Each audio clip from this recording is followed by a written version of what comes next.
السلام عليكم البنات، كي دايرين؟ لاباس عليكم؟ نتمنى تكونوا باحسن الاحوال ان شاء الله، ويلقاكم هذا الفيديو بصحه جيده وجمعه مباركه تدخل علينا وعليكم بالهنا وراحه البال يا ربي، وبالصحه وبمغفره الذنوب ان شاء الله. اليوم غادي نقدم معكم كسكسو اللي جربته وعجبني بزاف، والصراحه وكان ما نجحش معايا، كونوا اكيدين ما غاديش نحطو لكم. هو كسكسو ديال 10 دقائق، سريع التحضير، بلا عذاب بلا تماره بلا فور وعاود وعاود. وبالنسبه اللي ما عندهمش يعني الوقت، هذا الكسكسو الا جربوه غادي يولي معتمد عندهم ان شاء الله. بقاو معايا تشوفوا المقادير اللي غادي نحتاجو والطريقه، وغادي نشارك معكم واحد التفايه اللي كتجي معلكه وزوينه، وسر المرقه باش كتجي خاطره. بالنسبه للاول، قبل ما غادي ندير التفايه غادي ندير الدجاج هو الاول يطيب مع الخضره في البرمه. غادي نحتاج هنا واحد الكميه ديال الدجاج، كل واحد على حساب العدد ديال الافراد ديال الاسره ديالو. وهنايا عندي واحد جوج بصلات كبار مشلطين، وعندي هنايا جوج مطيشات حتى هما محكوكين، وعندي هنا واحد الكميه ديال الخيزو مع ديجا غادي نصاوب حتى التفايه، ما بغيتش نكثر من الخضره. وعندي هنايا العطريه اللي هي معلقه كبيره ديال السكينجبير. ضروري بالنسبه للمرقه ديال الطعام نكثروا فيها العطريه، ما كتجي يعني كتجي خفيفه، خصها ضروري العطريه بزاف وكتجي كثيره. هنا عندي معلقه كبيره ديال السكينجبير، راس معلقه ديال الحبه الكحله او البزار، انا ما كنبغيش نكثر. الملحه على حسب الكميه، وعندي هنايا معلقه صغيره ديال الخرقوم، وعندي هنا كاس مخلط بين زيت بلديه وزيت ديال الطياب. وبالنسبه للخضره الاخرى حتى نستعمل هذه الطبيه الاولى، عاد ندوز نرمي الخضره الاخرى من حتى يدخلها الطياب مزيان بالنسبه للدجاج وخيزو. وعاد نزيد القرعه الخضره والقرعه الحمراء ان شاء الله.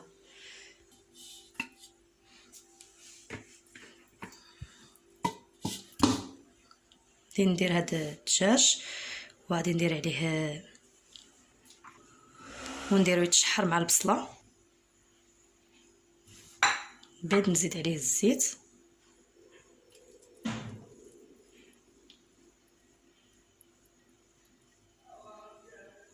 غادي نخليهم يتشحروا. وبالنسبه للعطريه غادي نزيدها حتى التالي باش ما تحرقليش وتبقى البنه ديالها باينه في المرقه. نحاولوا نشحروها مزيان. في هذا الاثناء عندي الماء كيطيب في الغلاء، بعد ما نزلت لي مزيان البصله والدجاج تشحر لي مزيان، راني ضفت واحد شويه الملح الغذائي. غادي نحاول نروي، ضفت غير واحد شويه باش تزيد البصله تنزل. وغادي نزيد العطريه الا درناها في الاول كتحرق، نزيد نحرك صافي ونحاول نحركها مزيان.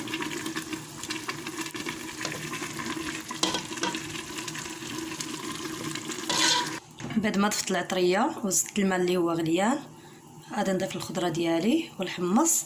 وبالنسبه للكورجيت والقرعه الحمراء غادي نخليها حتى للاخير. وهنا غادي نزيد زلافه ديال صافي. من بعد ما ضفت زلافه ديال الحمص غادي نخليوها وخيزو الدجاج يطيبوا مزيان. وشوفوا هنايا يعني الماء يلا مغطي ليه الخضره، يعني ما نكثرش الماء ونخليها طيب على نار مهيله. انا غادي نقص لها دابا من بعد ما غلات وصافي. وغادي نمشي لعند الاطفال ديالي، غادي يكونوا في الانتظار ان شاء الله. صافي دابا راه هاد الساعه قل 4 هكا، راه الساعه قل 4. وبالنسبه لهاد الكورجيت غادي صاوبتها دابا قبل ما ماشي حتى للاخير كما القرعه الحمراء، وحكيتها مزيان بالملحه باش تدخل فيها الملحه وتجي بنينه. وهذا مطيشه يعني ديجا موجده هنا صافي. من بعد فاش غادي ندخل غادي نلقى الطنجره يعني القدره ديالي طابت، وغادي نزيد غير القرعه والتفايه غادي نصاوبها دغيا كنصاوب. غادي نوريك معكم واحد الطريقه زوينه، واحد الطريقه عاود ديال التفوار حتى هي سهله بزاف دغيا يفور. وبقاو معايا صافي. ملي دخلت لقيت الدجاج طاب حيدته وزدت واحد شويه ديال الماء غليان في الطنجره، ودرت القرعه الحمراء، وغادي نزيد القرعه الخضراء الفوق. صافي عندي الماء كيغلى باش غادي نصاوب الطعام، ونزيد مطيشه ونخليه يطيب على خضره. غادي نحتاج هنا كسكسو داري، هاد الماركه سميد القمح المتوسط. غادي نستعمل كيلو. ضفت الملحه وغادي نضيف الزيت.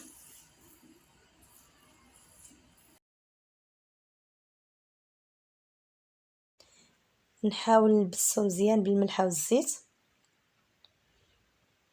ندخل فيه مزيان الزيت. وفي هاد الوقيته راه عندي الماء كيغلى فوق البوطه كيطيب، خاصو يطيب مزيان يفوت درجه الغليان، يعني يكون طايب مزيان. ونحاول نبسس هاد الطعام. بالنسبه لهاد الطريقه ديال الطعام يعني اقتصاديه في الوقت واكثريه بالنسبه للناس اللي كيكونوا خدامين ما عندهمش واحد الوقيته اللي غادي تكفيهم انهم يطيبوا طعام ويفوروا ويعاودوا. هاد الطريقه هذه غادي تسهل عليهم المأموريه. وبالنسبه للبنات اللي كيكونوا خدامين بعاد على دارهم اولا كيقراو بعاد على دارهم ما عندهمش الاواني المنزليه كافيه، يعني يستعملوا هاد الطريقه. ما يحتاجوا لا كسكاس لا حتى حاجه. من بعد ما بسستو مزيان كما كتشوفوا غادي نخويو عليه داك الماء اللي هو الطايب. اون فوا نكبوا عليه داك الماء غادي نغطيوه ببلاستيك غذائي، ما نخليوش نهائيا الفوار يخرج. ومن الاحسن ما تكونش القصعه، يكون شي بانيو شويه غارق اولا شي بول يكون شويه غارق باش يتغطى مزيان وما يخرجش نهائيا الفوار. وغادي نغطيها بلاستيك غذائي بواحد المنديل وغادي نزيد عليها واحد الغطايه ونخلي داك الفوار لداخل، يعني ما خصوش نهائيا يخرج على برا. تاكدي بانه راه مغطي مزيان. نغطيته بهاد الطريقه هذه، راني دايره بلاستيك غذائي وهذا المنديل وهاد الغطايه. وغادي نخليه لمده 10 دقائق. 10 دقائق كافيه. وبقاو معايا حتى تشوفوا الطعم ديالنا غادي يخرج.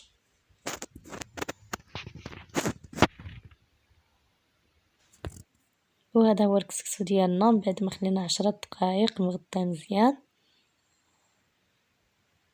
كما كتشوفوا هنايا. كيتنفخ لنا بزاف وغادي نبداو نحلو فيه شويه بشويه، راه ما كيتعجنش نهائيا، كتبقى الحبه مفرزه على اختها. وهاد الطريقه اللي هي سهله الصراحه وبسيطه، اي واحد يقدر يعتمدها. وهي راه حنا ما كنقارنوهاش مع الطريقه ديالنا التقليديه المغربيه القديمه ديال الكسكاس والتفوار. راه الكسكاس لا يعلى عليه، شي حاجه اللي هي من التقاليد ديالنا العريقه وما فيها باس مره الانسان يبدل. وكاين الظروف ديال الخدمه والوقت وكاين الظروف ديال البعد اللي كيكون الانسان بعيد على العائله ديالو، ما كيكونوش عنده الاواني كافيه اللي غادي يستعمل فيهم الكسكسو اولا ما عندهمش الكسكاس. يستعملوا هاد الطريقه ما فيها باس، الانسان ما يبقاش مشهي في الطعام. الطريقه اللي هي سهله بزاف، كنتمنى ان شاء الله تجربوها. واللي خاف من هاد الطريقه هذه ما تنجحش معاه يجربها غير فواحد الكميه قليله. وبالنسبه للكسكسو من بعد ما يبقى 10 دقائق وحيدتيه ولقيتيه يعني خفتي انه ما يكونش يعني واجد مزيان، تقدري ترديه في الكسكاس 10 دقائق. انا ما رديتوش، يعني هذا كاقتراح وصافي. وبالنسبه للتفايه البنات كنعتذر الفيديو مشالي اللي كنت مصوره التفايه قبل ما طيب نص طيبه. المهم هنايا راه طابت نص طيبه. استعملنا 4 ديال البصلات متوسطين قطعناهم بشكل طولي قطع رقيقه بزاف. ودرت معلقه ديال السكينجبير، راس معلقه ديال الحبه كحله، معلقه صغيره ديال الخرقوم وشويه ديال الملحه لتصحيح الذوق. ودرت ربع كاس ديال الزيت بطبيعه الحال كتكون مخلطه روميه وبلديه. وغادي ندير كاس ديال الماء بالقياس ديال العنبه، ما غاديش نكثر الماء نهائيا. وغادي نجهد عليها الكوكوط حتى تصفر ونقصها حتى الاخير. هنا من بعد ربع ساعه البصله راها نزلت مزيان، غادي نضيف عليها العنب المجفف اولا الزبيب من بعد ما غسلته مزيان وخليته مرقد في الماء.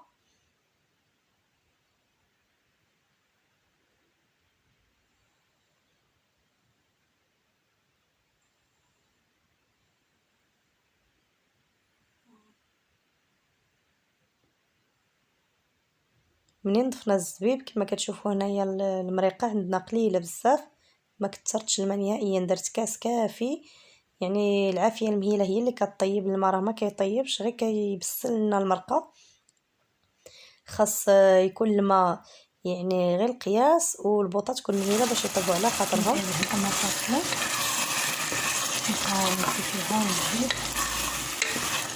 ومن بعد ما قلت الكوكوط وحليتها مده نص ساعه، التفايه خدات مني نص ساعه. غادي نحاول نشحرها مزيان حتى تنشف لي.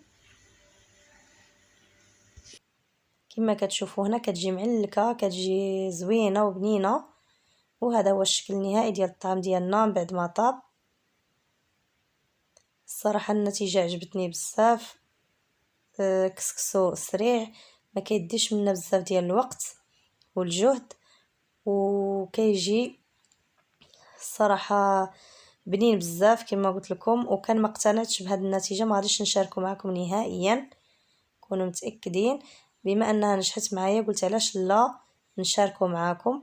ونتمنى ان شاء الله ينال الاعجاب ديالكم. هاي المريقه ديالنا جات خاطره، والسر كيرجع لداك المطيشه اللي زدناها في الاخير.